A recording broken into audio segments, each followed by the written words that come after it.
Good evening. It's Wednesday. It's 8 o'clock.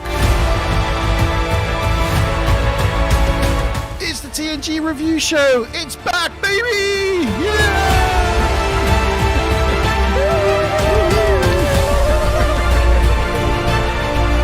We're back.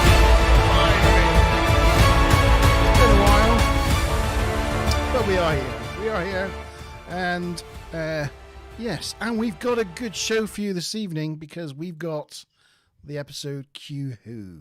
That's the episode we're talking about this evening, which is a good one. How are you, Mazza McBob? I am good, and although it's not in chat, Karen has said she'll only watch if Chewie is co-hosting. Oh, I think Chewie might make an appearance. He's gonna have to make an appearance. Might make an appearance later on. You're so cute. It's also cute. Yeah. So far on this evening, we've got Joel. Hiya, Joel.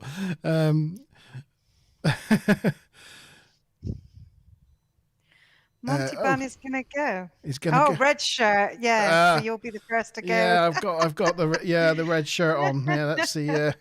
I think they turned yellow though, didn't they, in TNG times? But yeah, So always the security officers that were getting gotten. That's right. Yeah, you always know on the bridge when like Wesley's not at the helm and it's some random person on the helm, and they're in a situation. It's like, oh, that guy's gonna disappear, isn't he? Yeah. Stuplum's here. Hi, Hey, Stuplum. Stuplum. We have some viewers. Yay! I wasn't sure after coming back from like a month and a bit off or whatever it was. I thought, oh, we're gonna start this up, and there's not going to be anybody here. But anyway, we've got some people on, and Karen's Jello. here as well.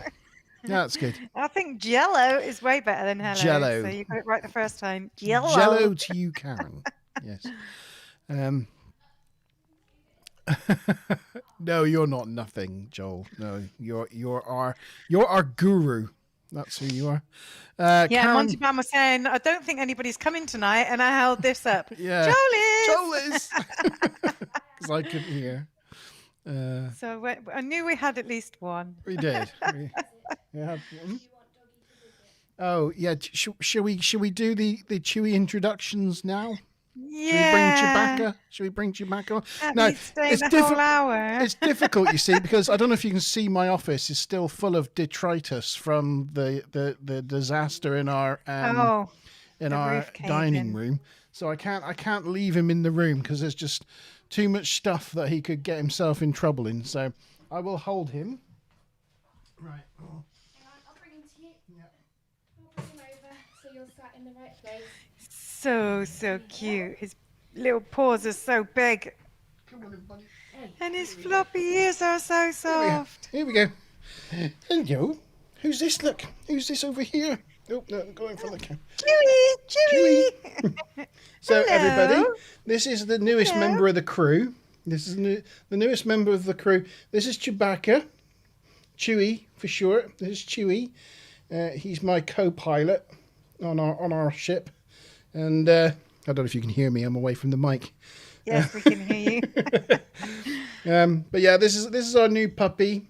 He's a Cocker Spaniel, an English Cocker Spaniel, Joe, not one of those American ones. Hey, bud, you all right? Yeah, and he's 8.5 weeks old. So he's busy chewing everything at the moment. Living up to his name. Yeah, you all right, buddy? He's missing me at the moment because I'm in here by myself and he's not allowed in.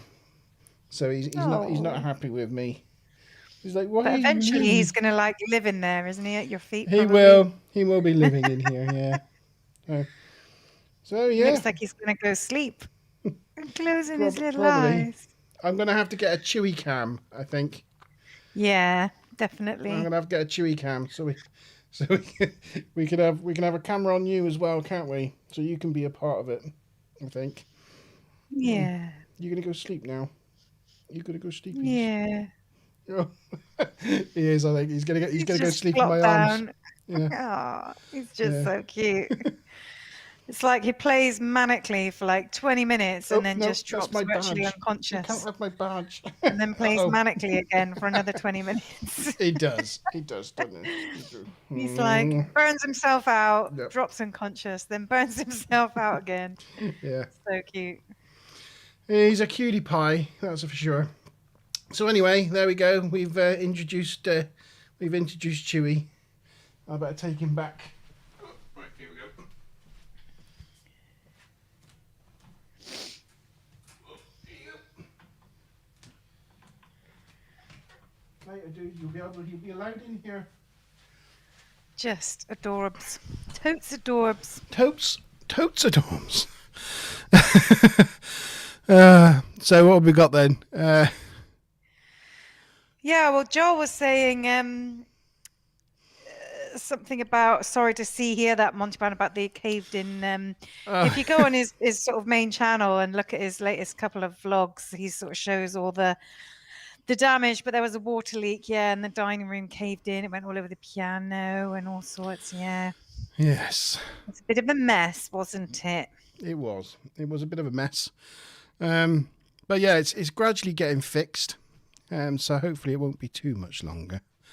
And I'll get all this stuff all packed up and we can let Chewie back in the office. But yes. Good news on the Chewie front. He slept his first night through last night. Ah. So that was good. We were really pleased about that. A Cocker Spaniel, so not a real one then. Yeah, yes, because there's a slight difference between the American Cocker Spaniels and the English Cocker Spaniels. The American ones have got shorter noses and they're a lot furrier and fluffier. They look a lot more like what was that dog on the Magic Roundabout? Someone in chat can help me out on that one. I can't remember what the dog was called in the Magic Roundabout. But yeah, they look a bit more like that. Evening, Mickey. Dougal. Thank you, Karen. Yes. Dougal. They look a bit more like Dougal from the Magic Roundabout. But yeah. Oh, Karen, do you like him? Do you think he's... Yes, very cute. Thinks he's cute and wants you to bring him back. Yes. Sorry, no. It'll be a bit awkward to try to... He's looking at me from the doorway. He's kind of just sat there staring at me. It's all right, bud. No. Yeah. Sorry, Mickey, you just missed Chewie, but maybe we'll bring him on again later on. Yay! Yeah. So... we haven't been on the last couple of weeks because Mazin, Bob and myself have been on holiday and we've been on narrow boats. We've been on the canals narrow boating, and that was fun, wasn't it, Maz? It was fun, yes. It was very active and a bit tiring, but really good fun adventure. Yeah. I did like manhandling a 22-ton boat around on a rope. That was quite fun. Yeah. It's like we sort of went past it, where we wanted to stop, and then we had to kind of walk it back. And I'm just there with like a lead pulling a boat along. It looked like I was just giving this, taking this giant boat for a walk. But yeah, it was a 70-footer, wasn't it? It's just about the longest one you could get because there were 8 of us on it. It was a 10 berth. So, it was pretty tight squeeze in the locks and things. The locks are only about 72 feet long, so you can't really get much bigger than that. It was a big one. And the 72-foot turning circle, which was sort of half overcrowded with trees. So in order to turn around, you have to sort of drive into the point and then try and get the back to come around. But the point was like, we were sort of ducking, all the trees were on us, and we're sort of trying to make sure we don't get banked. And it's good fun. It was good fun. We enjoyed it. So yeah, we've been on holiday. We've got a dog. We're repairing the dining room. Our fridge freezer broke, so we just had a new fridge arrive this afternoon. So up until about half an hour ago, we were busy getting a new fridge installed. So it's been all go this afternoon. But we're here. We have made it, and we're talking probably one of the best episodes of season 2. Oh, I can't. Spoilers for the scoring later on, but Q-Who. Well, in your opinion, you know, other people might have different opinions, but they might. it is definitely, definitely one of the best. Been looking forward to this, and on a twin box set with one of the worst. Yeah, I know. Yeah, in my opinion. So it's unfortunate I use the VHS videos as thumbnails for each one of these streams. Yeah, with the because big weirdy it's fingers. still got that big weirdy pen pals alien on the front thumbnail. But oh, never mind. It will be interesting to get a take from Mickey later, because this episode being the one that sort of first introduces the Borg, and I think Mickey will have probably watched, you know, some of the films and the later, more modern series of Star Trek, which probably have Borg in them. But yeah, I mean, you know, for all intents and purposes, for us, this was like the first time anybody had ever conceived of them. So it'll be interesting to see from Mickey what it was like, sort of watching the inception of the Borg back, you know, as somebody that's sort of seen them in more modern things. Yeah. Yep. Okay, then. So should we make a start? Oh, obviously, apologies this evening. We don't have our lovely G-Star here with us this evening. He's away on business. So you've got my rather lame ass excuse for questions this evening with whatever random points I assign to them. Oh, crap. Am I keeping score again? So guess who's keeping score this evening, Maz? Yeah, okay. Yep, get your fingers ready. Oh, yeah. I think Karen's just said, where is G-Star? And I think that might be coming. That question may have just come through a little late. Yeah, there we go. So that's where G-Star is. Bless him. He's away on business. So here we go then. Cue who? Into the teaser. Geordie's walking along the corridor and is amused by an ensign who is saying please when ordering a hot chocolate from a replica. He tells her it's not ordinary to say please to food dispensers, but the peppy ensign thinks that working with artificial intelligence is dehumanizing, so why not combat that with some common courtesy? And that made me think, that's kind of like an analogy? Of today. Because, you know, we've got Twitter, we've got things like Twitter and things like that. And I think, in a way, technology is kind of dehumanizing the way we interact with devices and even people through devices. So it's just kind of like a nice little thing, isn't it? That she's trying to bring a bit of humanity back into technology. Defo. Yeah, so Geordie thinks she's got strong opinions for someone who's just arrived, and she apologizes. She apologizes for being a motor mouth. She says she really is excited to be assigned to the Enterprise. And Geordie is like, okay, but I don't think you should have that coffee around the consoles. And she's like, oh my God, I shouldn't even have this in engineering. But apparently there's a food replicator in the middle of engineering. So. Apparently, yeah. Well, it's just around the corner in the corridor, but there's no doors or anything, is it? It's just it's quite open engineering. And I don't know why that's any different to any of the other consoles. I mean, is the Enterprise so fragile that if you spill a bit of water they're sealed, on one... Yeah, they're sealed units, aren't they? Yeah, I don't know. Joel asked, does anyone else say thank you when talking to Siri or Alexa? I do all the time. I wish she would pick up on responses. So if you say the A word, I'm not going to say it because she's listening. If I say the A word and ask her a question and she replies, I say thank you. I'd like her to go, that's okay. So, it was my pleasure. Yeah, my pleasure. I hope you have a lovely day. Or something like that. But they never pick on those after. You'd have to say the A word again and then say thank you, wouldn't you? Because she won't pick it up. But yeah. Stu Plum's watched the wrong episode, I think. Oh no. Uh-oh. Oops. Yeah. And Mickey says he hasn't watched this one for ages because he forgot that this was on tonight. So, presumably watched it 4 or 5 weeks ago when it might have been on. But he might have done. But Mickey, you're always there with all the. You probably still got your copious notes. To be He fair, probably has. He's just got a thumb back through the notes. That's it. Yeah. So anyway, she's worried about having coffee in the middle of engineering. And she tells Geordie it won't happen again. She goes to turn and leave and walks straight into Picard, throwing hot chocolate all down his uniform. Geordie takes responsible for that. And we learn her name and that she recently graduated from the Academy and transferred from Starbase 173. I noticed at this the hot point... chocolate wouldn't have been very hot, presumably, as it didn't seem to hurt either of them. Well, these, despite what they look like, these aren't pajamas. They're state-of-the-art, microfiber. They're like armor, but as comfortable as pajamas, you see. I don't know. Cool.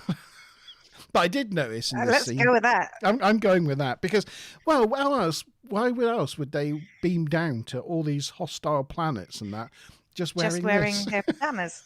Pajamas. It wouldn't make any sense, would it? They've got to have some sort of like really good science properties, some futuristic sci-fi properties to be. I don't know. I don't know. It's one of those weird things with You'd Star like Trek. to hope so, wouldn't you? Yeah. If it was like any other sci-fi thing, they beam down to a planet, they go down with armor and, like proper away kits, wouldn't they? Rather than just in their pajamas. But there we go. Yeah. Also, I noticed I don't know if it's got it on a goof on one of your goof girl points, but the coffee stain on Picard's uniform moves about. It does the same on hers. I think when he walks away, it's like it's everywhere. When it first happens, it's just a little splodge, and hers changes once or twice. And sadly, I did notice that it's actually the same coffee stain on Picard, because she did like a little bit down the bottom corner, and obviously someone thought that's not enough, and then they poured 2 more splodges over the original stain, so you could see that's how it progressed. But yeah, so that's one little goof. Yay. Yeah, even though they're both now stood there dripping with hot chocolate, she tells Picard that she will serve her ship, the ship, to the best of her abilities. And Picard says, yes, I'm sure you will, and leaves. And Geordie tells her that's a first impression the captain won't forget in a hurry, and leaves her looking quite worried. Picard, on his way back to get his uniform cleaned, gets abducted by Q, who, incidentally, cleans his uniform for free, which is handy. It saves him having to change that uniform. And Mickey just says, maybe the uniforms are self-cleaning, because I'm yet to hear of any of them being washed. Yeah, I don't know how they do laundry. With their showers, they tend to have these things called sonic showers. So it's just like a sonic pulse blasts all the dirt away. So maybe they do the same with their uniforms. I can tell you, if actually... Oh, go on then. This is me going ultra nerd. This is me going... this is where a siren should be going off and one of those like real Trekkie nerd points. Up to about Star Trek VI, The Undiscovered Country, on the Enterprise, they had a laundrette. And when they hunt around the Enterprise, they go through the laundry looking for clues to who sabotaged the thing that got Kirk thrown in prison in Ruapente. Mm-hmm. So we see in that they did have laundry and there was cleaning, but apparently from TNG era onwards, they would take their dirty clothes, their dirty uniforms, and throw them in the replicator to be turned back into energy, so that the energy they would just be re-replicated back into uniforms again. Yeah. So there you go. They had no need to clean anything in TNG. They just dematerialized them and rematerialized them again. So there you go. Yeah, they tried to work out who killed Karen Chancellor says they are Gorkon. coming to take you away, haha, for being a nerd. Yeah. Yeah. Yeah, he got pinned, or he killed Chancellor Gorkon and got sent to Ruapente, the penal colony. And didn't his lawyer like look suspiciously like Worf? Is that right? Yeah, it was Worf's granddad. It was Worf's granddad. Yeah, Colonel Worf. Yeah, his lawyer. Yeah. Where was I?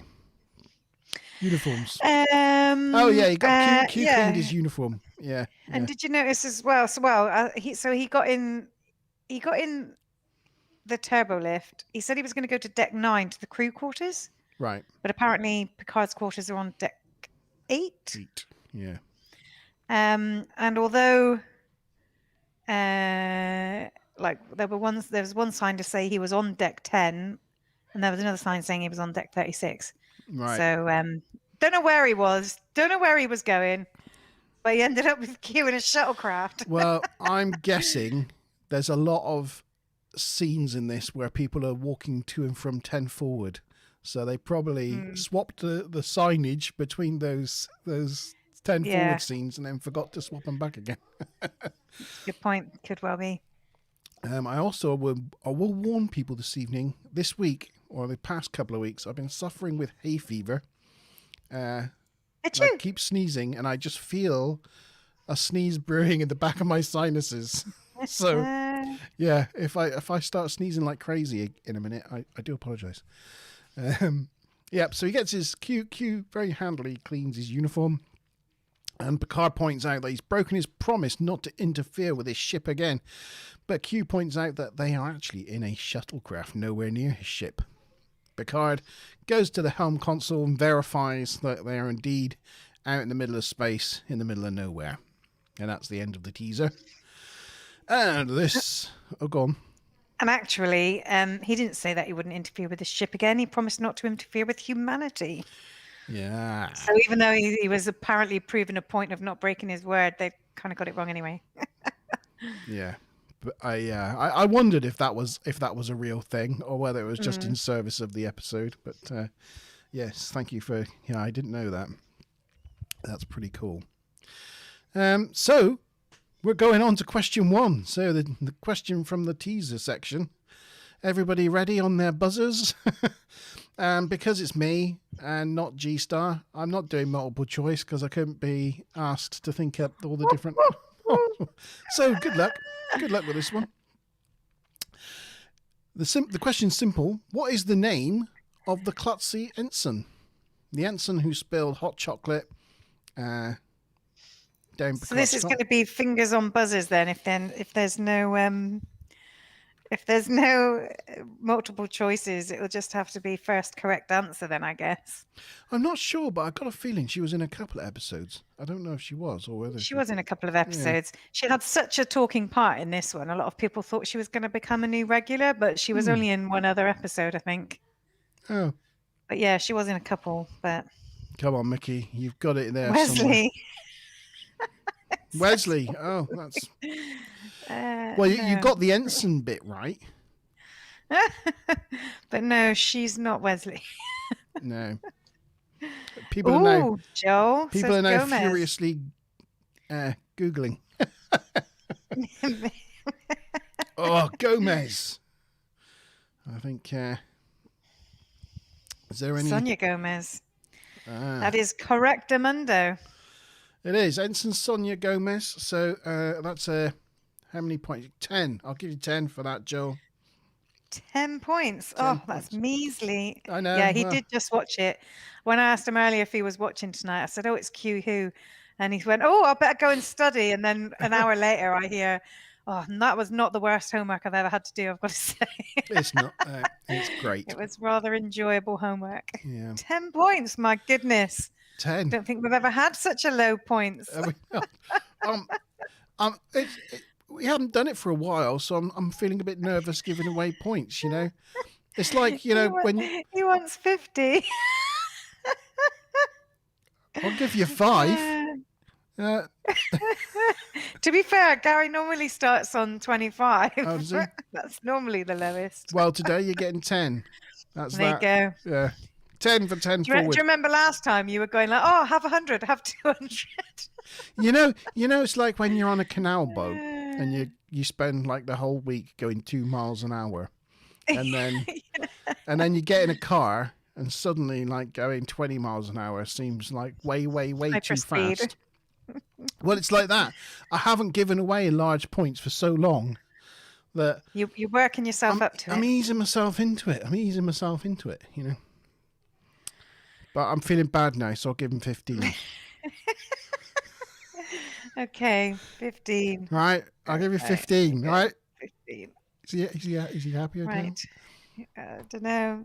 He's Cruel, calling me nasty, things, mean. like he's calling me. Must have appeased him a little bit. Yeah. All right, so Act 1. God, we're like half hour in and we've only just got past the intro. I know. Oh, he's got me a thumbs up now. I'm happy. Hey. There we go. Geordie's taking Gomez to 10 forward to help her relax because he's noticed that she's, a bit stressed. And he's trying to take her mind off her earlier mistakes. Says she has had no time to relax because she's had to work hard to make it to the Enterprise. Only the best of the best, or whatever it is, get to be on this ship. And she wants whatever the Enterprise is here to, see. She wants to be the first to see it with them, and she wants to be a part of that. But G's like, relax, you've made it. It's all good now. It's time to chill out. And by the way, please call me Geordie. she calls him Geordie. And she's like, oh, I'm so sorry. And he's like, no, that's fine. It's like, oh, bless Geordie in his terrible attempts with trying to pick up women on this ship. Unlucky in love. Unlucky he is, unlucky. In 10 forward, Guinan feels that something is sus and asks the bridge, is everything all right? The bridge like, Guinan? You calling the bridge? Everybody, red alert. Worf checks his indicators and everything looks fine. Should we go to red alert anyway? I don't know. And she says, oh, it's okay, forget it. 10 forward out. The bridge are now rattled, In the shuttle, Picard's trying different ways of contacting the Enterprise with no luck and is getting frustrated with Q. Q tells Picard that they have business, me and you, and given enough time, you will discuss it with me. So they're stuck out in the shuttlecraft. Back in 10 forward, Geordie notices that Guinan seems a little bit off and seems a bit of unease, so asks her if everything's all right. Guinan replies that she doesn't know, and Geordie's like, oh crap, I better check engineering. So Gomez follows him.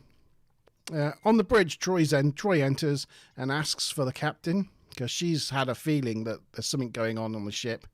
They try to contact the captain, but they can't get hold of him, and they find that the captain's not on the ship, and a shuttlecraft is missing from the shuttle bay.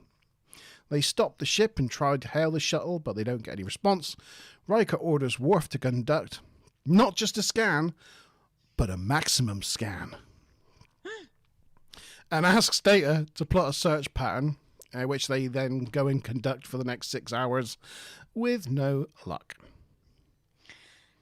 Thing is, wasn't too well. I mean, first you would want to identify when he went missing, right? Yeah.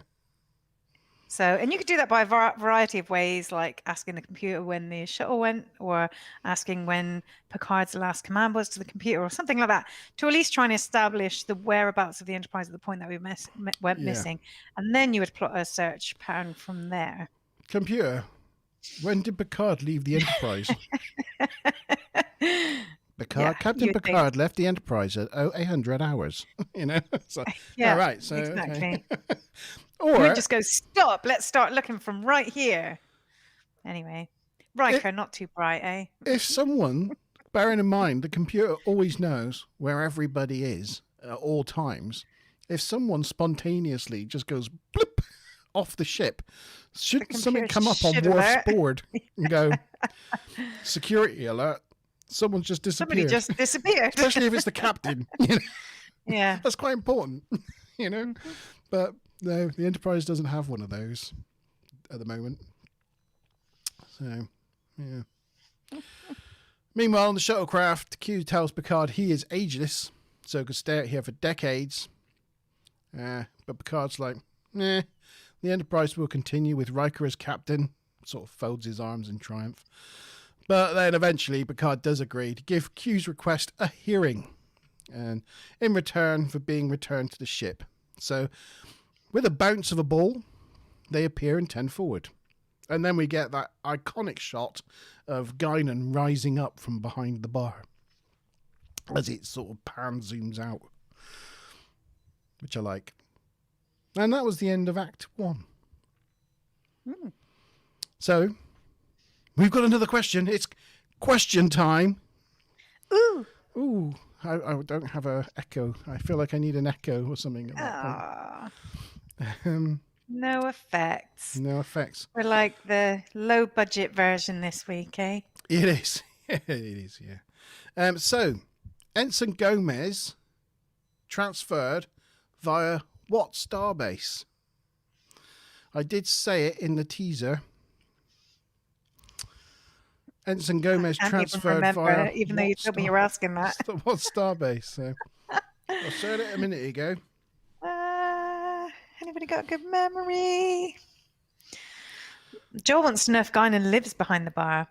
Well, to be fair, in this episode, we find out that she actually has an office. So does. it wouldn't surprise me if she has some quarters as well, but that has not yet been proven. She just likes to hang out from behind the bar. She just likes to crouch down there and spy on people, I think, see if they come in and like try talking. She's like there ready to serve them. Well, while we give people a chance to Google the answer to the question, there were a couple of bits of trivia that we've actually covered before, but obviously now it's like sort of the Borg episode. But just as a reminder, there was, you know, that episode Conspiracy? I think was it the in the previous season, you know, with the little squiggly wiggly thingies. Conspiracy, yeah. And originally that was all going to be tied in some way to the Borg, like those things were in league with the Borg and stuff like that. But that obviously never ended up happening. But yeah, that was mentioned again in the trivia. And there's a few things like where people sort of say what they think might have inspired. I mean, I think it could all be rubbish, but Daleks and Cybermen might have inspired the Borg. Day of the Triffids, possibly, in the way that they act like a hive. So yeah, there's a few sort of suggestions as to what it, you know, could have caused that inspiration. But yeah, I don't know. Just thought I'd tick off a couple of these while we were waiting anyway. Joel's guessed Starbase 170 or something like that. Karen, I don't think she knows, but she can't use She says if I Google, I Google. lose the stream. It can happen. Starbase COVID-19 is Mickey's guess. Was that Mickey's? I haven't seen that one yet. Where's that? Oh, there you go. Oh, yeah. COVID-19. Oh, I don't. You never know. That might be right. We haven't had an answer from Stu Plum, have we? No. No. Oh, well, no, he hasn't watched the right episode, has he? So he's. Oh, yeah, of course. Do you want to give us a Starbase number anyway, Stu Plum? You never know. You know, you could get it right. What's WAG? And apparently this episode was listed as one of the 10 essential episodes in the 2008 Star Trek reference book. Oh, yes. 10 essential episodes. Pictures. Look at me. Look, I'm all yeah. right. I've forgotten how to do this. I've forgotten what I'm doing. Nobody reminded us. No. Oh, WAG is wild ass guess. Right. So that's the credit. Here we've got. Oh, here's Gomez pouring hot chocolate down Picard. we can see here was the original stain. And that bit was original as well. And then they just poured like 2 more bits down it just to, make it a little bit more. That's Guinan thinking something sus. Getting the heebie-jeebies. Getting the heebie-jeebies. There's Geordie trying to subtly have a date, but not have a date. There's Q annoying Picard in the shuttlecraft. Great lighting. Like, if you look at like this shot here of Guinan in 10 forward, they really do a good job on the lighting in this episode. They do. They also do a good job on the sounds as well. Like there's some really good, like sort of, kind of spooky music all the way through. And they actually won 2 Emmys for outstanding sound mixing and outstanding sound editing. It's the first episode that really stands like on its own as like, like you're watching Q Who just by the sound of the music and that, we haven't got right. We'll go with this picture for a minute then. Right, so crap, Ensign Gomez is my age, says Joel. Yeah. I think she was born in 1963 or something like that. So Starbase, should I give you the answer to the question then? And the answer was, where's my script? I've lost the answer. I know it's Starbase 173. So Joel was the closest with 170 something. He was only 3 away. So after he called me, let me just scroll up the chat. After he called me cruel and mean and nasty, right? Yeah. I'm going to give him points. I'm going to give him all the points, even though he didn't get a question right. And I'm going to give him a whole 25 points for that because he was nearly there. So well done, good. Joel. Well done.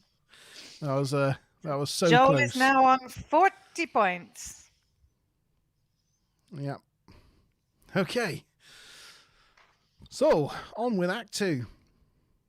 On the bridge, they realise that both the shuttle and Picard have returned to the ship. And that's it. That's all you get from that scene. They're back. Yay. And then they cut back to 10 forward. But you would have thought, I think you see them just walk off, stage right sort of thing. They just walk off. But you think if someone suddenly told you that Captain Picard was suddenly on the ship, you'd be like, bridge to captain, what's going on? Or something. Or doesn't Riker have a little look on his face like it might have dawned on him what's going on?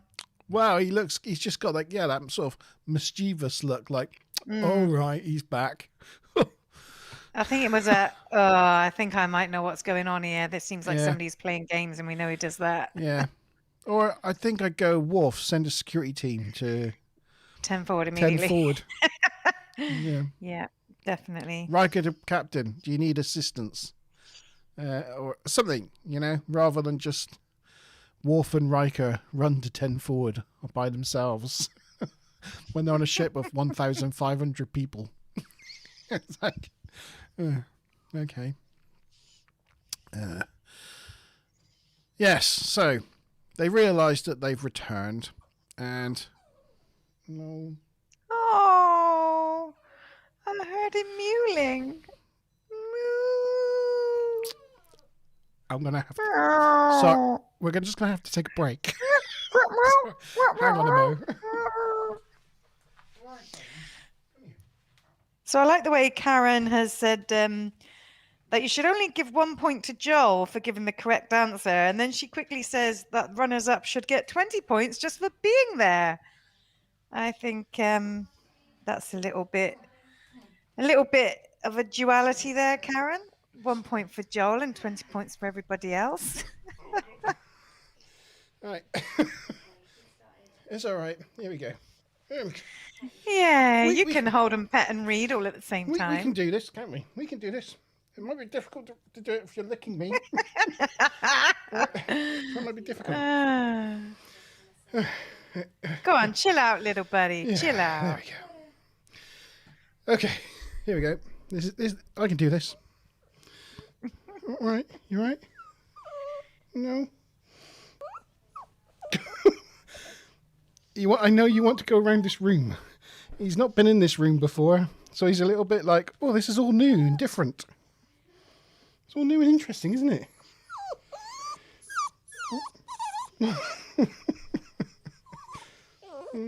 You okay? Oh. Smile a rainbow. Doesn't want to chill out, does he? He doesn't want to be in here. Yeah. Want to go with No. Smile Do See, you want to go with mummy? the kitty winks had him for a little Do you want to go with mummy? Do You want to come? you want to go with mummy? You want to come? Go on then. Go with mummy. Go on. There we go. Off we go. There we go. There we go. You can go back to the room you're used to. Hello. Is it all right? He's all right There we go. All right, bye. I like the way Mickey says that he wants Chewie to have a little pee to test out the self-cleaning uniforms. You're not going to swim? He's not going to swim. He's not going to swim. All right. I like when you swim. Oh, there we go. Sorry. Back on you. Oh dear. I was Anyway, just saying that Mickey was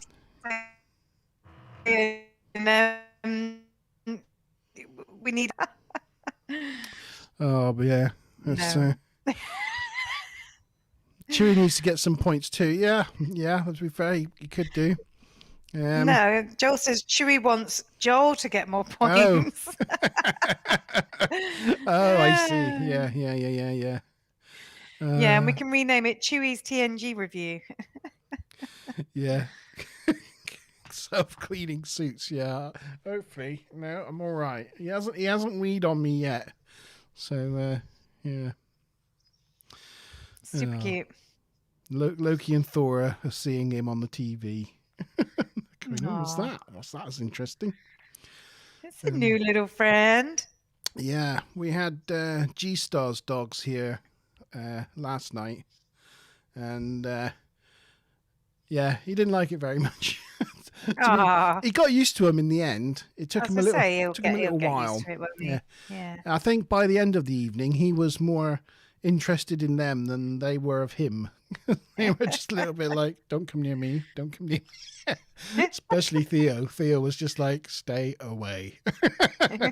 Ellie was a little more What's this? interesting, but yeah. What's this crazy little thing? Yeah, he just was not interested. But yeah. Okay, there we go. I've forgotten where I was. Oh yes, Back in that's where 10 we're at. forward. Yeah, we're back in 10 forward. Guinan and Q are facing off. Here we are. We can see them facing off here. She's doing her cat-like impression. What is that all about, though? But he does the same thing, and it's like, I don't know. what is that? Is it some form of martial art? I mean, he's an omnipotent being with superpowers, and bartender. she has no superpowers. So, what is it exactly that she thinks she's going to fight him with? And why does he look concerned and a little bit apprehensive about her? Like, maybe they were originally going to make Guinan more powerful than she actually is, and then either forgot about it or decided not to later on. Yeah. Yeah, I don't know. Yeah, well, it's one of those weird things, isn't it? But anyway, that's her protection spell against against Q. Joel says it's the Emperor's hand zap thing from Star Wars. Ultimate power. Yeah, Just going to shoot lightning bolts, right? yeah, that's right. Yeah. Q admits. Well, Guinan says that they've had dealings in the past, and Q admits that was 2 centuries ago, and recommends Picard throw off the ship immediately, as she is not what she appears to be. But eventually Q backs down because he says he's getting distracted from the main reason of his visit. Then Worf and Riker come into 10 forward. They finally have made it after their run down the corridor. Yeah, without any security or anything else. And Q greets Worf as Microbrain. And Worf growls at him. Hello, Microbrain. Growl and show me you still care. And he kind of does. Grr. And Picard's like, Worf.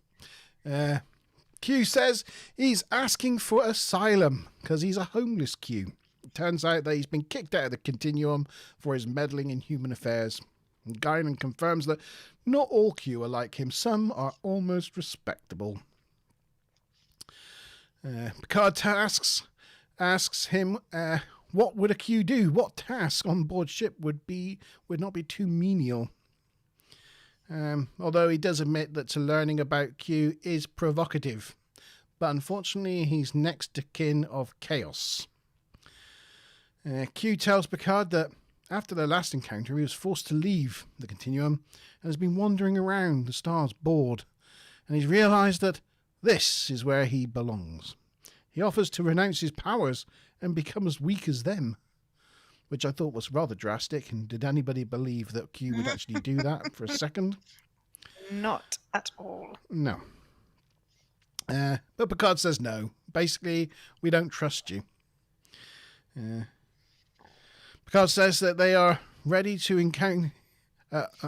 we don't trust you. Q replies that you may not trust me, but you need me. You're not prepared for what awaits you. Picard says he's ready to encounter whatever's out there when they don't need him.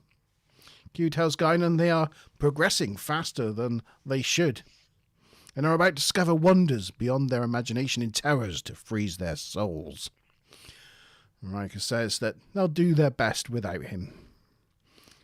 Q wants to know why they're so smug, but Picard replies, not smug, not arrogant, just resolute and determined. And that kind of snaps Q, because he stands up and says, well, we'll see how resolute you are, and blasts them to a completely different part of the galaxy. I don't know if have we got anything of the blasting? No, just more of them in the 10 forward. Another part of the galaxy. That picture there, Karen said it looks like she might just have arthritis from pouring too many drinks. Oh, what, that one? Yeah. Yeah, they're kind of cup hands. Yeah. So data reports from the bridge that they have travelled 7,000 light years, and it will take them 2 years, 7 months, 3 days, and 18 hours to reach the nearest starbase. Q says it's time to see if you can dance, and he disappears. They ask Guinan Doesn't for... he also say con permiso, Capitan? He might have done. I forgot to make a note of that. What does that mean? Well, but I don't speak Spanish, but I think it means with permission, Captain. I mean, con permiso, Capitan. I don't know. But apparently it's the only time Spanish is ever spoken in Star Trek. Really? Seems unlikely, but Wow. don't know.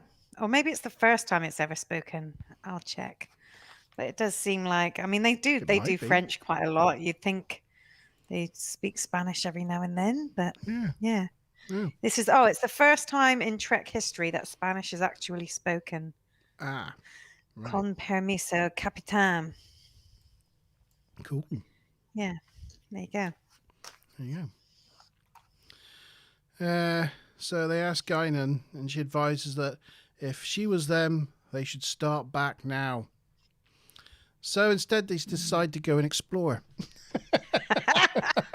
It's brilliant. Go back now. Oh, look, an M-class planet. All right. So they find an M-class planet, and it's got roads and signs of technology and that, but instead, the cities, instead of being there, it looks like they've been scooped off the surface of the planet as some great force has ripped them away. And Data says this just looks exactly what happened along the edge of the neutral zone, which we saw in the episode from last season called The Neutral Zone.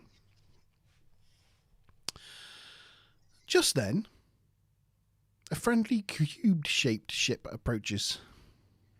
That's them asking Guinan some advice. And Data scans the ship and finds it strangely generalized in design. No bridge, no engineering, no living quarters. Doesn't detect any sign of life. Worf doesn't detect any shields or weapons of any kind. So Picard hails it but gets no response and asks Guinan to come to the monitor and see what's going on. And that's when we see Guinan's office for the first time. I don't know if we've got a picture of Guinan's office. No, we haven't. We've just got a picture of the bridge and the cube. There we go. Well, anyway, she sat next to a huge window where she can see the Borg cube. And he says, "Can you go to your view screen so you can see the Borg cube?" So she goes all the way to look at it on a little screen when she was just looking at it out the window. Yeah. Yeah. So she tells them that what they're looking at is the Borg, and they devastated her civilization over a century ago. Riker orders shields up, but despite that, a Borg beams into engineering. Geordi calls for security to come to engineering as they have an intruder. Dun dun dun dun. I'm going to sneeze. Normally, when they have an intruder, all the alarms go off if somebody appears on board. Intruder alert. It has done several other times, but not with Borg, apparently. Yeah. Well, Awooga, abandoned ship. Abandoned. This is not a drill. This is a drill. Yeah. Oh dear. Yeah. This is an alert. It's going on. It's still going on. Yeah. So maybe it's because didn't detect. Maybe the computer didn't detect life forms on board the ship earlier because it doesn't know what a Borg is. So maybe it still doesn't detect it as a life form. Oh, that's true. Yeah, that may have been the reason. Good point. They might not have just forgotten that whole thing. Anyway. Oh, and Joel confirmed I was right. It was with your permission, Captain. Ah. Oh, but he said it should be con su permiso, Capitan, not just con permiso, Capitan. Oh. Okay. Permission. There you go. We're getting Spanish lessons and everything this evening. Mm. So that was the end. That was the end of Act 2.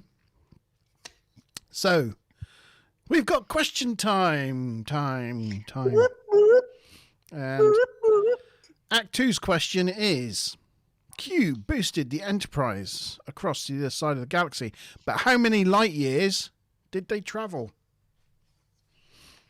Q boosted the Enterprise to the other side of the galaxy, but how many light years did they travel? There's no A, B, or C. I Karen. heard you say it. You did say it. There's no A, B. I did say it earlier in Act 2. Did say it. I heard you. I said the figures. So A lot. Take a guess. Closest number wins. I'll give you a clue. Anyway, I could give shall you. I do some more tribs in the meantime? Oh, you give a clue. Shall I give you a clue? Yeah. At light speed,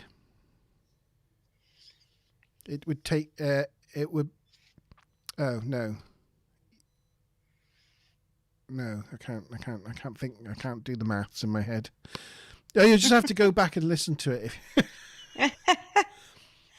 Mickey says 7. Okay. Joel says 1,100. Karen says 800.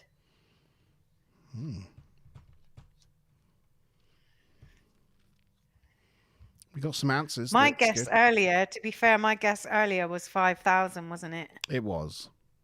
Yeah.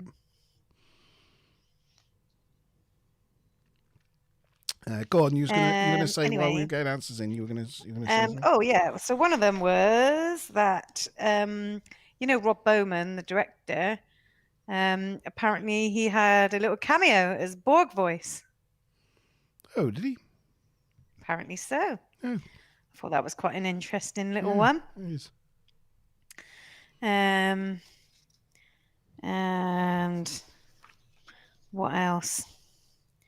Apparently in the observation lounge. No, we haven't done the observation lounge yet, have we? Oh, that was a bit beyond my time. Oh, and then another one which is really a bit off, but I think it's more of a mistake than anything. But this is supposed to be the first time that humans have encountered the Borg, right? Yes. And then, in Voyager, when sort of ratings were flagging or whatever, and then they brought in Jerry, what's her face, as 7 of 9. Yeah. And then in her backstory, she was a kid of parents who went off on a mission to sort of explore and study the Borg.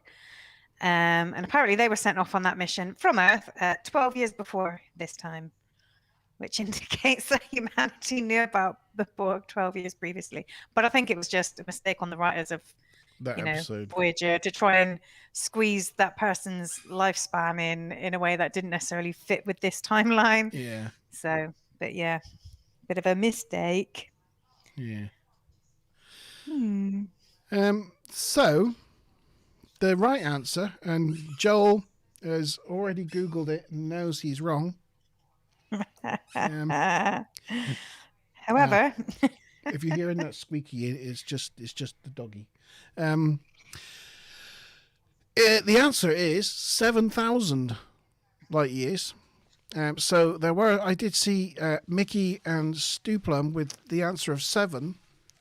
So you were only 6,993 light years off. So that's not too bad. But you got the 7 bit. But it had a 7 in it. You just had a load of zeros missing, which zeros are nothing. So quite frankly, you were pretty much right. In some kind of logic. I could say, well, Joel, with 1,100 light years, was the closest. So, because Joel was the closest, I'm going to overlook the cruel and mean and nasty, and I'm going to give Joel 30 points. 30 points for Nice. Joel for being the closest. And do Mickey and Stuplum get anything for their 7? No. Oh, go on then. I'll give them 5 each. Sorry, guys, I tried. Oh, 5 points each. I'll give them There 5. we go. Give them 5 each, just having a 7 in it. Cool. So that's Mickey and Stuplum on 5 Yes. and Joel on 70. Oh, yeah. Oh, it's all right. Joe says I'm nice now. That's all right.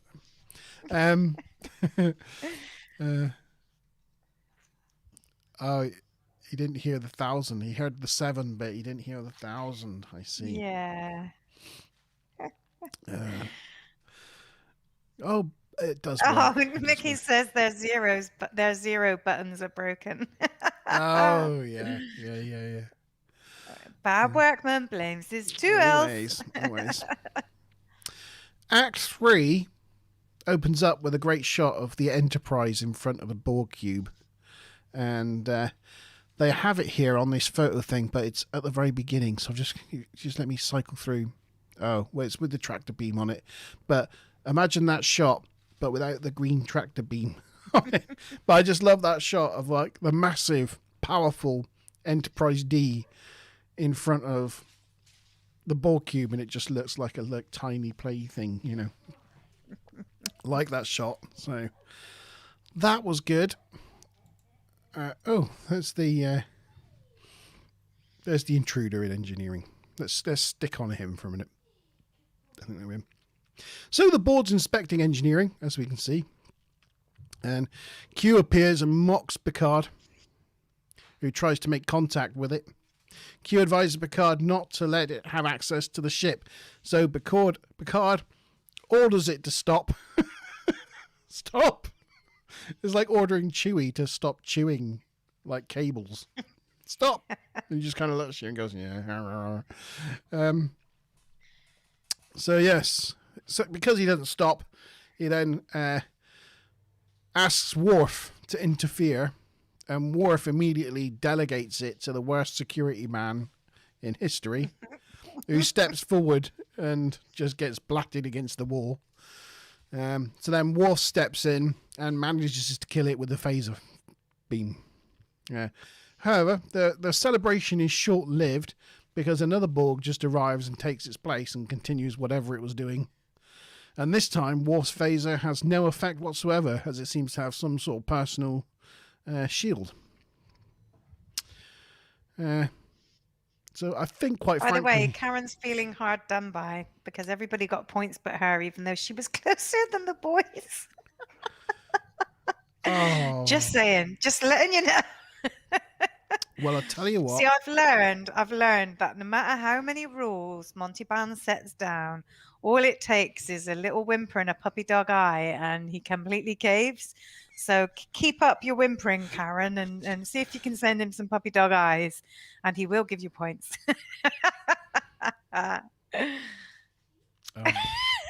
Give it 10 points then. Go on. Give it 10 points. Oh, dear. Yeah.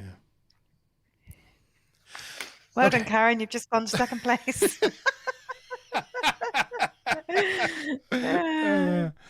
Oh dear.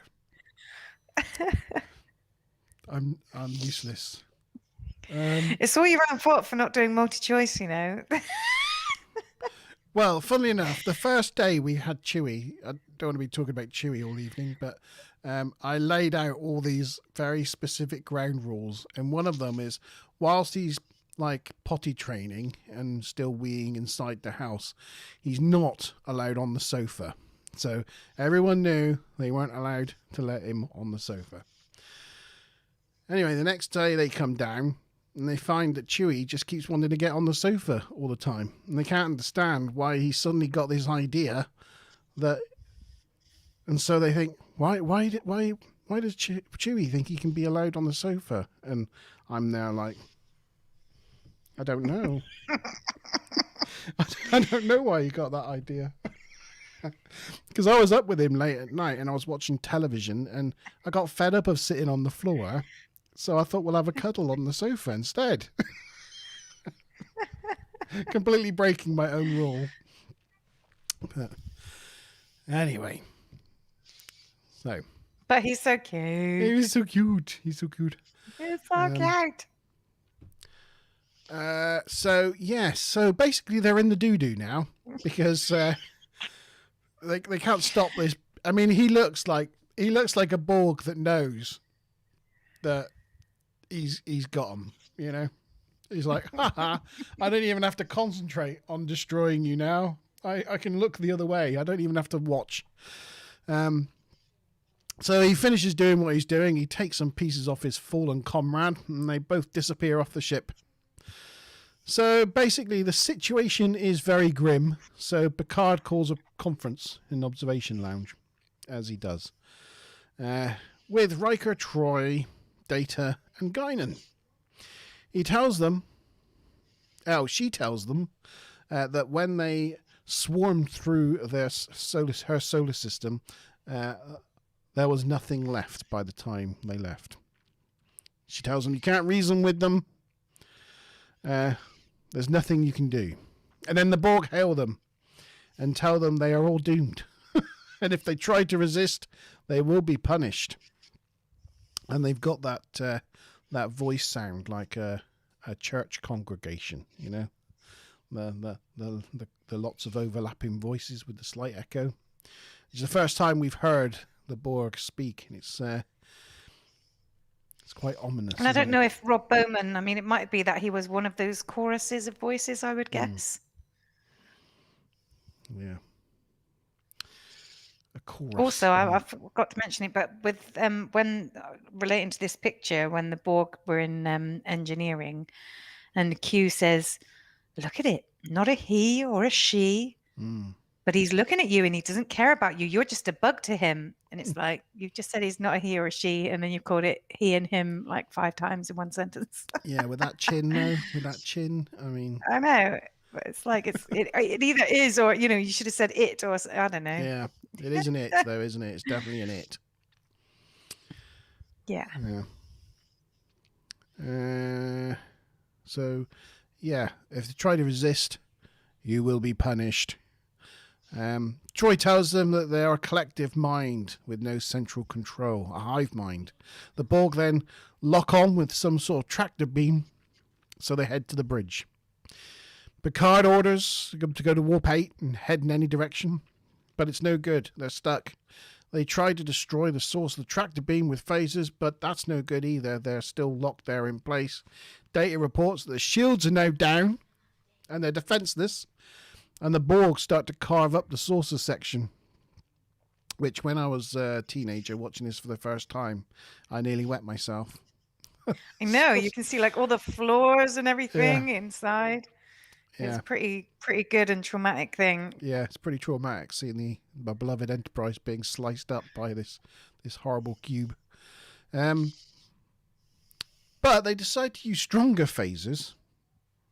It's like, throw whatever at it. Well, they phaser it again, but this time it does blow it up. And they blow it up well and good. They fire it a few times and put some impressive size holes into the cube. Yeah, but I mean, you know, the first couple of shots were like the tractor beams coming out from up here, and they hit it in the bottom far corner. Like that's about 5 or 6 Enterprise lengths off target. Like, how could they be firing that far off target? Weird. Don't know. I think maybe because he's panicked. It's not even like Worf goes, "Oh, whoops, sorry, Captain," or "Oh, our targeting sensors are malfunctioning." It's like there's no explanation for why it would be completely the opposite end of the thing. But anyway, it's basically a bit like me playing Fortnite when I'm up against a builder. I'm just mashing keys at that point and just firing at anything. So Worf, the Klingon security chief, just lost his shit, right? Is that what you're saying? That's what I'm saying. He's up against a pro builder cranking 90s, and he's just completely broke down. Oh, firing at anything! You know, a bit like C-3PO when he has to close down the compactors and detention level, and he's like, "No, close them all down." That's what's going on in Worf's mind. Yes, so they do the cube a whole lot of damage, to be honest.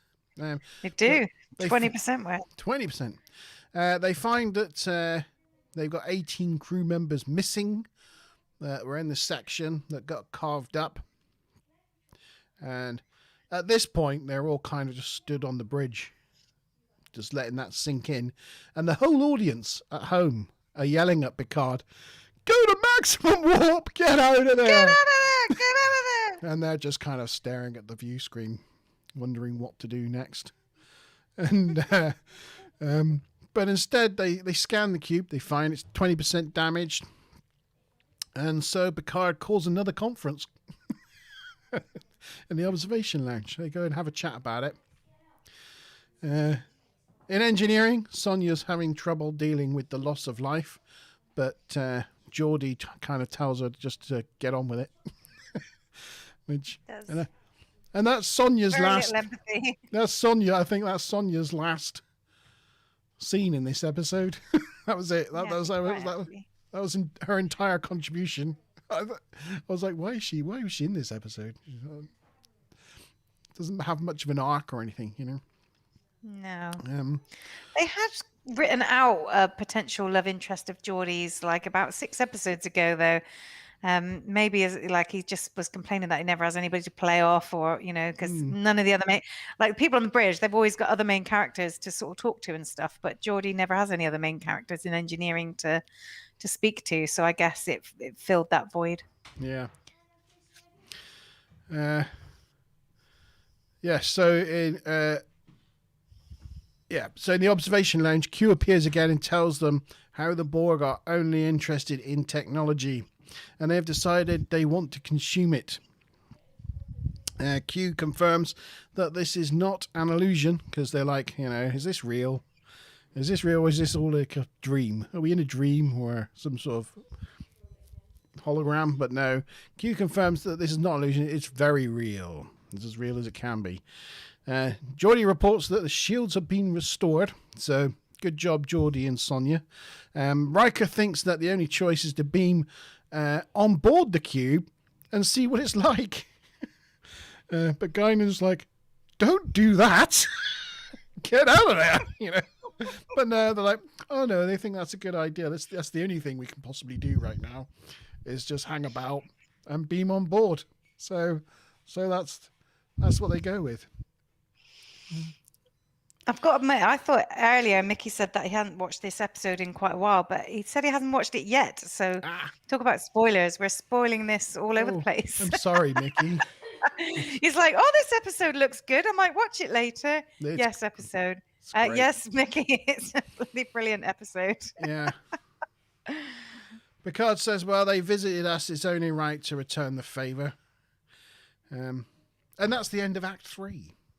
So the question... Oh, question. It's question time.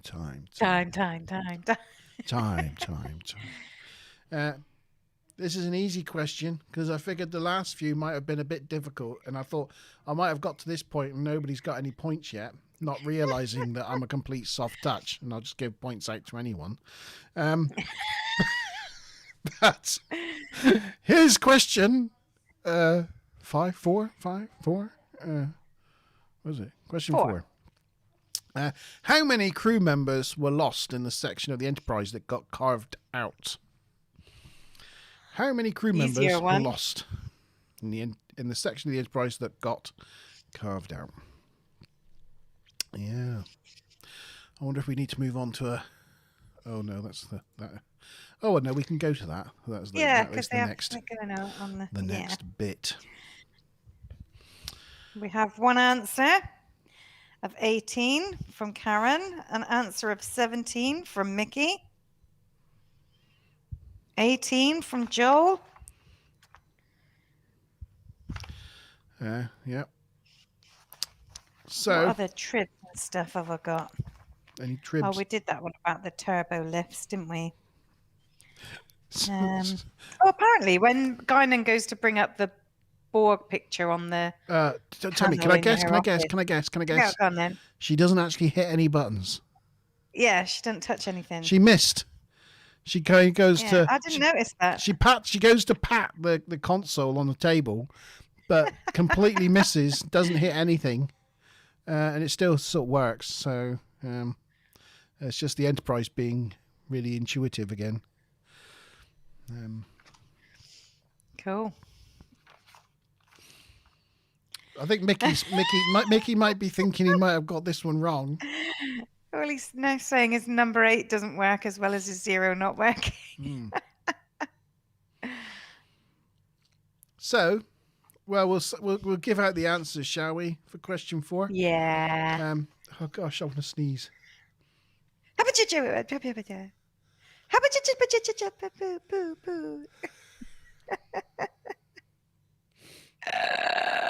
Shall I tell him who's right? Go on then. All right.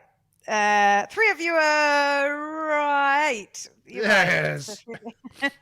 Karen, Joel, and Stuplum. 18 is correct. Yep. Mickey, and they all very get... close. Wish it was only 17. All the 3 18s get... They get 80 points.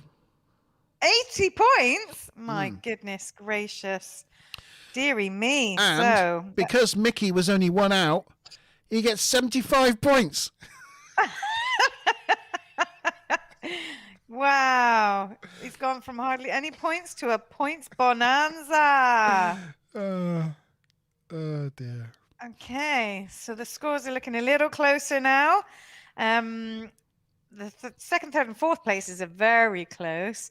So we've got Mickey on 4th place at 80, Stuplum on 85, Karen on 90, and Joel still in the lead with 150. Yay! Okay, so Act 4. The away team of Riker, Data, and Worf beam to the cube and find the Borg plugged into slots along the corridor. There are more of them than they thought. An active Borg passes by but doesn't acknowledge them in any way, shape, or form. They find a Borg nursery with baby Borgs in it. And it turns out the Borgs are born on the cube, and as soon as they're born, they have implants embedded in them. this was an idea that obviously they had for the embryonic kind of like Yeah. Borg thing, and And it made me think, like, so at this stage, they weren't saying that they assimilate. Is that they're just saying no, that they're born? So the yeah, idea of assimilation comes later. Then that's yeah. cool. I mean, not cool, but it makes a bit more sense that they would have them born, I guess. But yeah. At the moment, they just take away people's technology, and the people themselves are completely incidental. They don't care if they live or die or anything. It's just they're just all about consuming technology. And I kind of, in some ways, find that more frightening, more scary. You know what I mean? That they're just so cold and just all they care about is that. But I don't know. It's like, but anyway, it's like the genesis of the Borg, isn't it? And so we got this. They got these like little cubicles, and they open one up, and there's a baby in it, and it's got like bits stuck all over it. And you have to excuse my sniffing. I'm having real issues.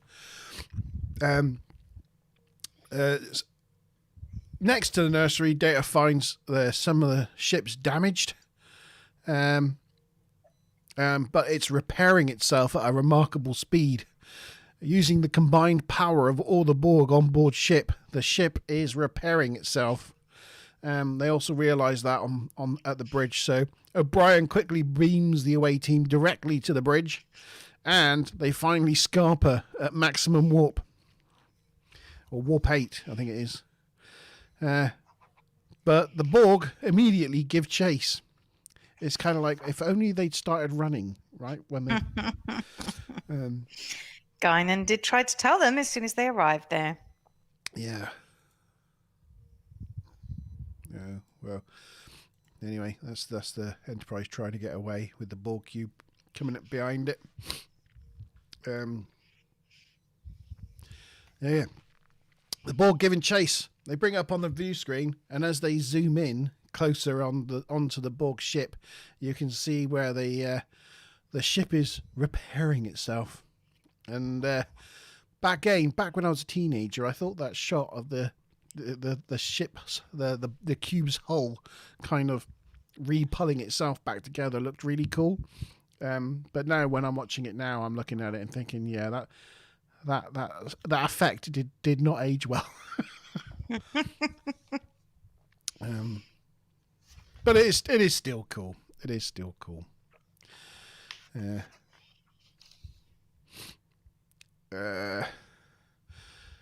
So Picard, as the Borg cube's gaining on him, Picard orders Geordi to go to maximum warp. They arm photon torpedoes and blast the cube with a bunch of photons, but that doesn't make any difference to the cube. Q appears on the bridge, lounging on the arch, and tells Picard to admit that he was out of his league, but he doesn't. And even though we've just had the end of Act 3, that was the end of Act 4, because that was more of a action act rather than a dialogue act. Yeah, of course. Yeah. There was something that was registered as a goof, but is probably not. But they fire they try and drain the shields, right? And then they say, oh, the shields are gone, and then they fire again, and it looks like it hits the shields again. But actually, that was that time taking out the warp field, which is the same sort of similar elliptical shape. So that's why it looked like it was hitting the shields or taking the shields down after they'd already gone. Yeah, it was hitting the warp bubble, I guess. Yes, that's right. Yeah. So as with the end of Act 4, it's question time. This question is something I mentioned at the beginning of this, of this act. I mentioned at the beginning of this act. And the question is, what did they call the units that the Borg plugged themselves into on the Borg cube? The Borg were all in a line plugged into things, and they called them. They mentioned it several times. What were they? What did they call the thing that they're plugged into? You mentioned it once as well. I mentioned it once. Yeah. So yeah.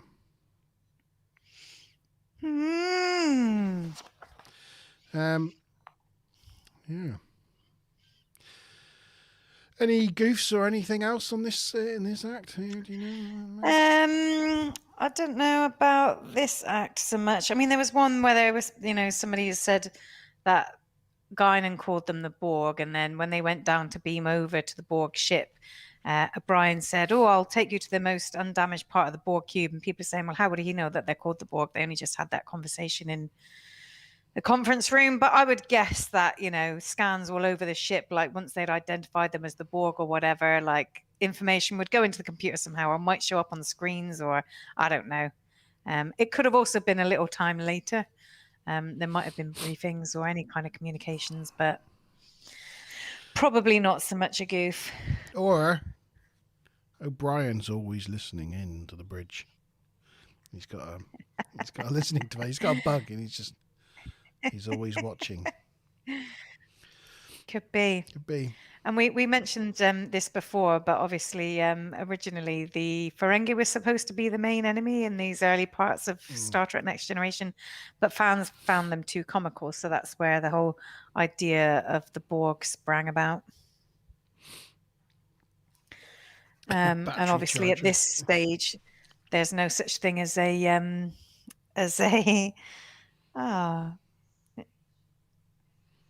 at this stage, there's no such thing as a Borg queen. So that comes into it later, where they want to have the concept of, being able to have a conversation with the Borg, and it's really difficult to do that with a collective. So that's why they kind of brought that concept in a bit later on. Yeah, they wanted to build a relationship there, and they couldn't do it with just a voice on a screen. Oh, and I nearly said this one earlier, but in the observation lounge, apparently the outline of the view screen behind Picard is blinking red alert, which is the only time in the series where it actually does that, apparently. Yeah, I've never seen it before, but I did notice it had a red outline around it. Yeah. Okay, so we've got some answers in. Mickey thinks they plug themselves into floppy disk drives. Joel thinks alcoves. Stu Plum's going with battery chargers, and Karen's going with Tesla charging units. I think alcoves, that is what they call it in Voyager, isn't it? That is what they call it in Voyager. And I think that's what they call it in... Is it regeneration units or regeneration something? No, I think it's They do also call them alcoves. Yeah, I think that's what they call them in Best of Both Worlds as well. But no, but they didn't in this. It was simpler. Yeah, in this episode. Oh, by the way, the winner of this question gets 1,000 TNG points. So there's 1,000 TNG points to play for here. That's only because he knows nobody got it right. The answer is slots. They called them slots in this episode. They mention it a number of times. And they're plugged into their slots. And I just, knowing that they call them alcoves from the next Borg episode onwards, it just seemed weird to me that they called them slots. Slots. A Borg slot. I don't know if... apparently 2 Borgs fit into a Borg slot. Well, and Borg slots are individual for each individual Borg. So, there you go. Yeah. Unfortunately, that means that nobody won the 1,000 points. Mickey pitched in with the late slots there, but you were too late, I'm afraid, Mickey. That's such a shame. Yeah. Joel says, seeing as alcove was almost right, that must be worth like 250 points, right? Oh, dear. I'll tell you what. Little soft touch. I will give you an extra 5 points for alcove. Oh. There you go. Because that is what they call them later on. So, wasn't right for this episode, but yeah, you are right for later on. Good on the general knowledge. Karen now wants points for the most innovative answer.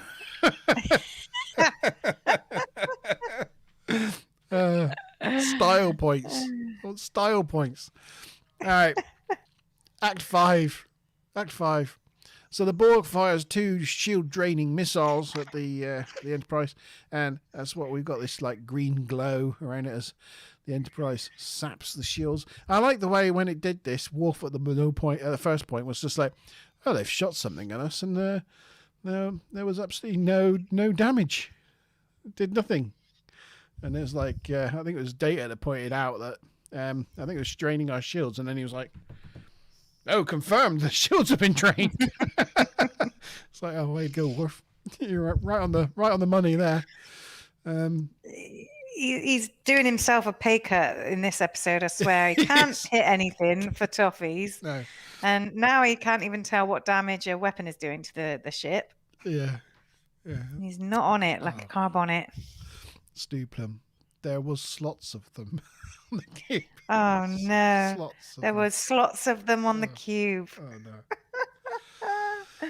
The dad humour. Oh, the dad humour. Anyway, the Borg fires another 2 missiles, knocks both the shields and the warp drive out. So they go to launch another barrage of photons at the cube, but Data points out that at this range, with no shields, the explosion will likely destroy the Enterprise as well. But Picard looks at Riker. They give like a bit of a shrug and go, oh, let's just fire anyway. He's like about to go, oh, well, sod it. But quickly, Q points out, Q swaps with Data for some reason. I don't know. That's going to drive Q's point home.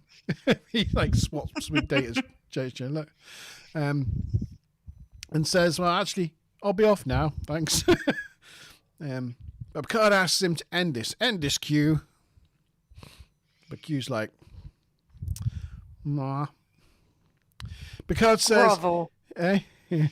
Yeah, He grovel. wants him to grovel. Yeah. Picard says, if you don't, and we die here, you won't be able to gloat. He knows how to like needle Q, doesn't he? He's like, and you can know that with that point, Q's going to be like, oh yeah, I'm just going to be here by myself. Plus, you'll have no one to torment next time you're bored. That's right. And if you wanted to frighten us, we are frightened. If you wanted to show us we are inadequate, then for the moment, granted, we are. But if you want me to say, I need you, Q. And with that, Q, bang, blasts them back to the starting point, back to safety. Q replaces Riker this time, next to Picard. And tells Picard he's impressed. That Picard admitted that he needed help. A lesser man would have rather died. Picard says he gets the lesson, but thinks it could have been learnt without the loss of life. Q tells him if you can't take a bloody nose, then you should go back and hide under your bed. He then goes on to give a monologue about it being dangerous out there and disappears. Picard orders Wes to set course for the nearest starbase. He goes to visit Guinan in 10 Forward and play some 3D chess. She points out now that Borg are aware of their existence, they will be coming. But Picard thinks, well, maybe it's a good thing, as they probably needed a bit of a kick in their complacency to be aware of the dangers that lie ahead. And that was the end of the episode. So... Done. Finished. Finite. One thing that doesn't make a fabulous amount of sense Right. is they're like, oh, now they know of you, they'll be coming. And they're coming from all that way away, so they'll have time to prepare and all that stuff.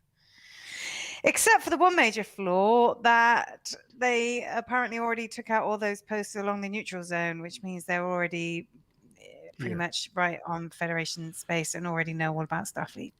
Yeah. Don't quite fit. No. So they could just spring up and attack right now, right? Well, yeah, we'll just ignore that bit. But you imagine that They're now. Ooh, They're really far away, and now they're coming. they're coming. Forget the whole Nutrozone bit. Yeah, they're on their way. So we're going to see the Borg again at some point, and it's going to be cool. That's all we care about. It's going to be cool. Yeah, It's going to be even cooler than this episode. it's going to be cooler. Probably so cool you can't fit it in one episode, and probably have to split it over 2 episodes. Are we going to, though? No. Are we going to review a half of it in 1 week and another half of it in another week? Or are we going to do it as a double parter? We'll do it as one Makes thing. sense. Yeah. Oh, that would be a long show. Yeah, that's gonna be a long one. You're gonna have to strap in. You're gonna have to strap in for that one. Bring a onesie. Yeah, And we can just talk to you into the night. You can cuddle up in bed and just listen to us talk about one of the best episodes of Star Trek ever. Anyway, I've got the 6th question from the end of Act 5, and this one's a bit of a hard question. This is a bit of a doozy. This one's a bit of a doozy, but everybody get Google ready. Everybody get Google ready. And it's a 2-parter. It's a 2-parter, and you'll get 500 points for each part. Holy crap. Is that too much? Am I going overboard? I don't know. We've never given away 500 before. Have we not? Do we not do that? No. Oh. Well, I'm doing it this time. I don't know. So, the first part of the question, and Mazza Bob's got the answers. What is the name of Guinan's race? What is the name of Guinan's race? And the second part of the question is, how old do they live for?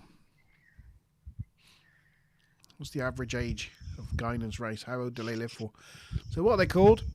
Guinan's race, and how long do they live for? There you go. Karen said Sir Q is like Jar Jar Binks. I'm not quite sure what that was in reference to. I don't know. I can't think of how he's like Jar Jar Binks, other than they're both kind of vaguely annoying. Have you seen? Have we talked about this before? I've done so many streams now. I don't know if I've mentioned. Have you ever seen the theory of Darth Jar Jar? No, I don't think so. Oh, it's great. Yeah. What is it? A YouTube thing? Yeah, I think there is a YouTube video about it, by this guy who's convinced that Jar Jar Binks is like a sleeper cell,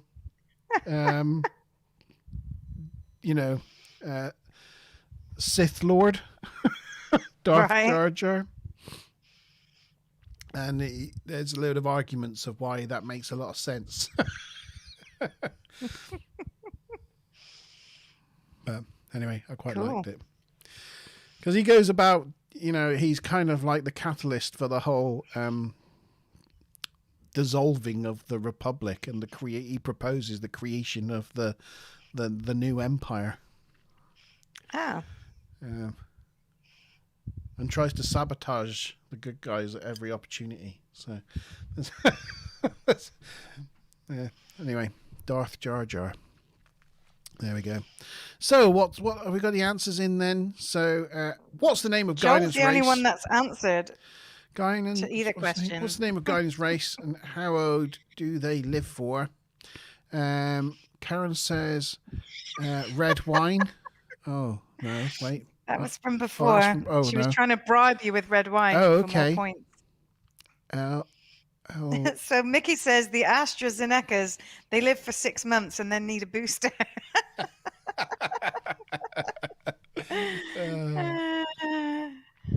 You might get a point for that. Joel has said El Orions, and no freaking idea about the age, and then he Googled it, so now he knows what the answer to the age is, but never would have guessed. If anybody else wants to guess the age, you could get points for the closest one. Yeah, apart from Joel, who's Googled it. They're oldish, right? Anybody that's seen TNG will know that Guinan was around a bit in the past. Yeah. Any other trivs and things? Apparently, at the end, when Q snaps his fingers to get the Enterprise back, the Enterprise looks like it's completely on its own in space. Like there's no Borg cube to be seen. All right, yeah. They just reused the same graphic that they used at the beginning of when the. Yeah. We covered that one, and we covered the one about the neutral zone. Have we got any more pictures? Oh, this is the end of the episode where we see them playing 3D chess. See, it said here about this is not despite popular belief, this is not the first utterance of the phrase "resistance is futile." I don't remember hearing the phrase "resistance is futile." They don't say that. They don't say resistance is futile. What they do say, because I wrote it down, they somewhere.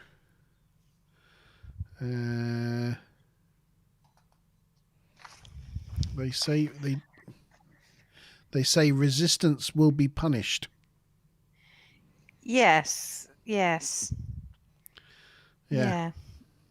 So I thought when I read that piece of trivia, I was like, but they didn't say that at all. So it's actually wrong anyway. But they were making the point that I guess the Borg aren't the first ones to say resistance is futile. It was actually said 10 years earlier by Spock in Star Trek: The Motion Picture. Ah. Yes, I think he was. I don't know what it was in reference to, but yeah. And there was another sort of one where Q says to Picard, "You can't outrun them, you can't outgun them." And apparently in Star Trek II: The Wrath of Khan, Spock says, she can still outrun us and still outgun us." Correct. So there's a couple of almost mirrors of things that Spock had said in some of the films. Oh, very cool. Yeah, and obviously Guinan mentioned that someday you could sit down and talk to the Borg.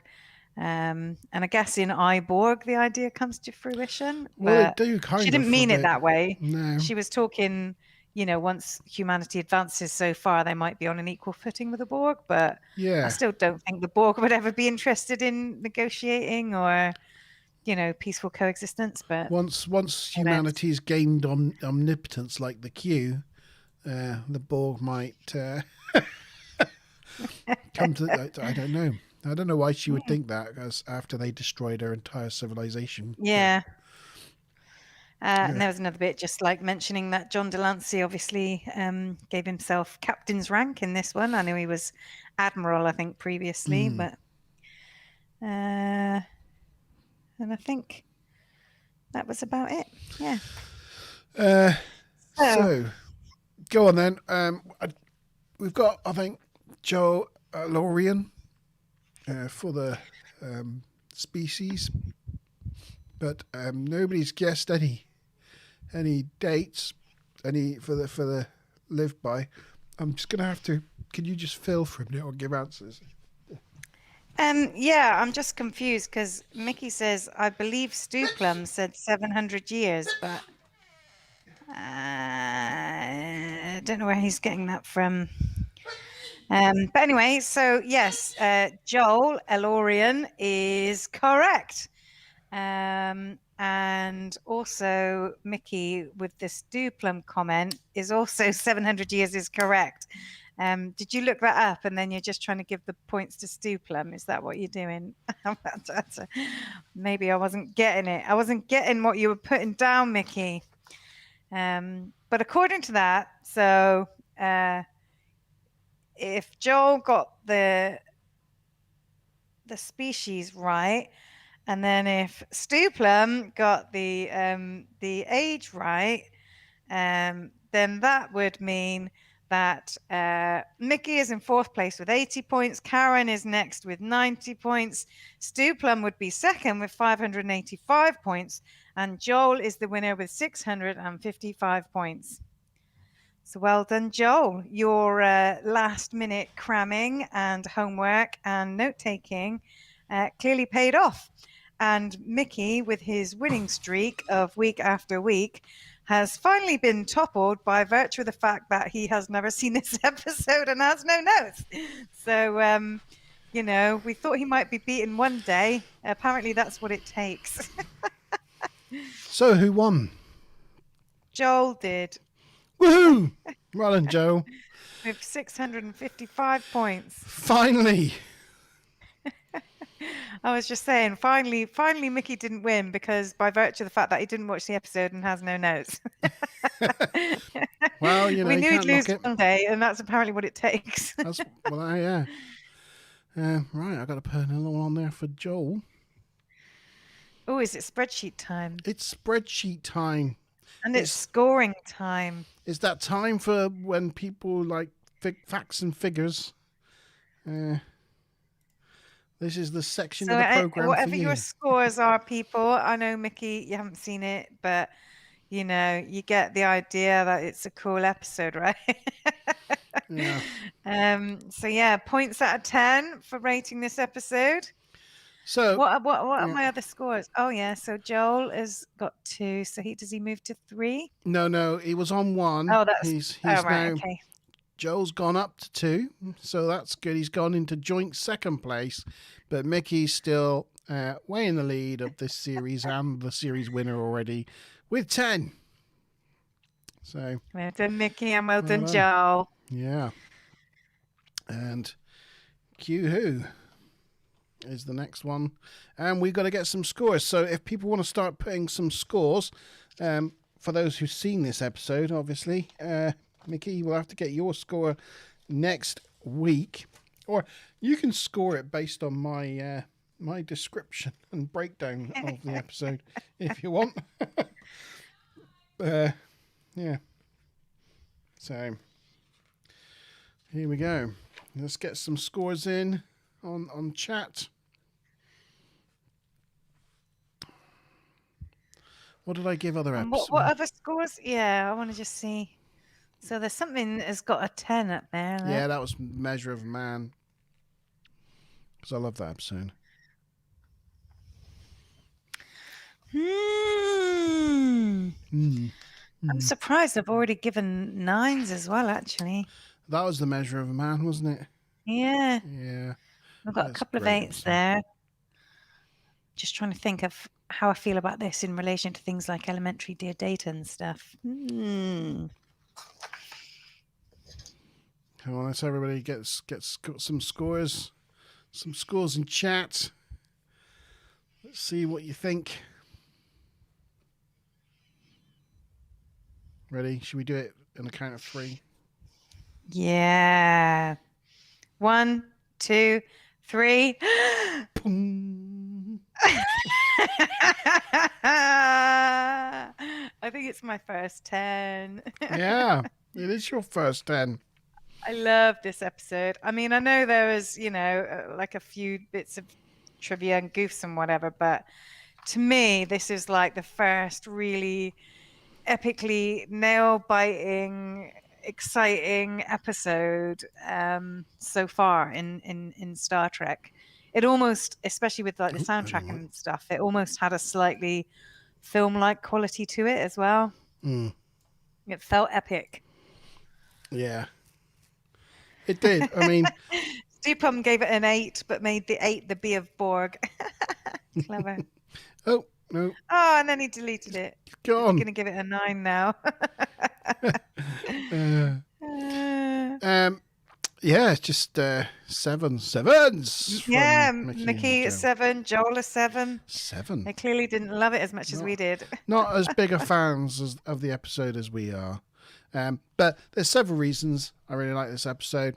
One, I think it's a really good mischievous Q episode where Q has fun with the Q, but fun with the crew, but also shows how dangerous he is. You know, you can't. It does, I mean, Q is such a great character, but after this, you always just sort of hate him that little bit. Yeah, but as time goes on, especially with in I think Voyager and stuff, he's more of a bit of a clown like character, really, rather than really seeming as dangerous. And this episode in particular, I think, shows his really dangerous side. And I just love, like as you say, the sound, the score, the the lighting, it just seemed more epic and film-like than what we've seen in TNG so far. And I just loved the introduction of the Borg cube, the whole concept of them. For the time, being that this was what, like 1988, 89. Like, just hadn't seen anything like it really, except for maybe in Red Dwarf. I think it was about the only other thing at the time you saw things like this. It was very un-Star Trek-y, you know. Yeah, and I was hoping that in the trivia and stuff there would be something about, you know, like the Borg cube design, or you know, the effects or the models that they used or how they made it. That would have been quite interesting, but there was nothing like that. I watched obviously everything like after work today, so I didn't really have time to do any proper research, but perhaps I'll look up some of that between now and next episode, because that would be interesting to know. He restated the Borg with a 1, 3, and an O in an RG, and said there's a 10 in there somewhere. Yeah. I read 130 grams. I don't know why. Yeah. I was like, It's supposed to be Borg. Yeah. And Karen says, bring on Chewie. I think she's had a bit of a one-track mind this episode. She just wants to see the cute puppy. He's asleep at the moment. He's asleep. He's asleep in his crate, all tuckered out. So cute though, when he was asleep on was it Sunday that we put, or Monday we popped round, and the kids were like trying to wake Chewie up to say goodbye, and he wouldn't wake up. So Anna or Alex just grabbed him and held him up and went, Chewie says bye, and he was all kind of flopsy, like with his eyes half closed, being held up, and he was just like, oh, I'm asleep, put me down. So cute. We've learned that puppies need to sleep for around 18 to 20 hours a day. Crikey. Yeah, they're only awake for like 4 to 6 hours a day. Aww. So yeah, lots of sleeps. Cute. But, yeah, he's loving his crate now, though. He's all snug in his crate. So that's good news. So because he's loving his crate, we had the first all-night sleep last night. He slept right through for the first time. So Lovely. yeah, we were very happy about that. Smiler Rainbow was very happy. I can imagine. Yeah. Is she back to school now? No, next week. That'll be next week. Yeah. At least he will have had a chance to settle in before she has to get back to work. Yeah, so that's won't right. be any tired days. It's worked out quite well this week, really, apart from the whole building work and things. And Karen wants to know if there's going to be a Chewy vlog. Yes, Monty Ban was earlier talking about getting him his own little puppy cam and stuff. Yeah, there's going to be a Chewy vlog, and yeah, we'll have, for the live streams, we'll have some sort of Chewy cam when he comes and joins me on the sofa here next to me for the live streams. We'll have some sort of camera rigged up for him when I get this room resorted out. Yeah, so definitely my favourite episode of the season so far. It's joint favourite. Probably my favourite episode of both seasons so far. Oh yeah, without a doubt. The Measure of a Man is a really good episode as well.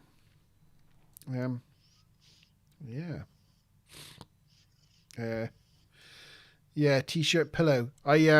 We had 3 nights of Chewy not sleeping very well and waking up every 1 to 2 hours and crying out, wanting us to come down.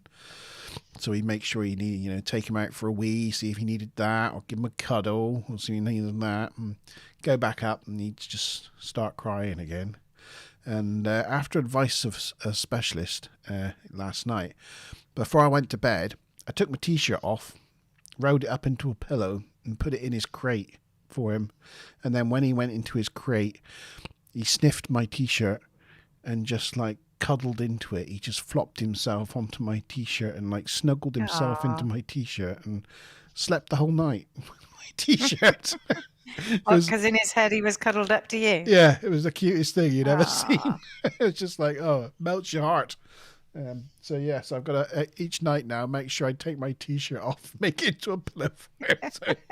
So he's got my. Are you gonna have to do that forever, or just up to a point? Just to help keep him, get him settled in. Yeah. Yeah. So, Yes, it's very, very cute. Very cute. Super cute. Super cute. So, yes, we're back with the TNG Review Show now, regular, back to being regular every Wednesday. Join us here at 8 o'clock next week. What's next week's episode? That's the next thing. Are you live streaming tomorrow night, Fortnite? Oh, yes. Okay, so. so that's back as well, Karen and yeah, live Mickey. streaming Fortnite tomorrow. They've missed it, I know. On the other channel. Yep. Season 2 TNG. What's the next episode? Good question. Samaritan's Snare. Can't remember That's what that is. what are they called? Those big, large, stupid sounding pack leads, is it? Oh, really? Oh, what were they with Geordie? I think it's that. Is it them? Yeah, it might well be. We Yeah, want it to it go.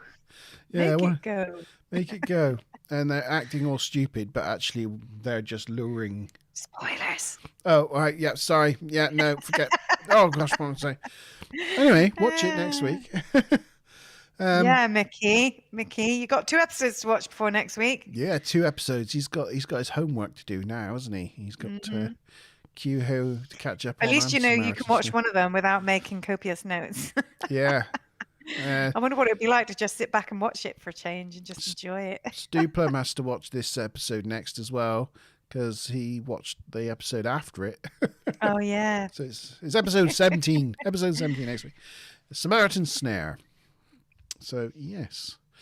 Thank you, everyone, for joining us this evening. We weren't sure if anybody would be coming on because I know it's been a bit of a break and people forget, they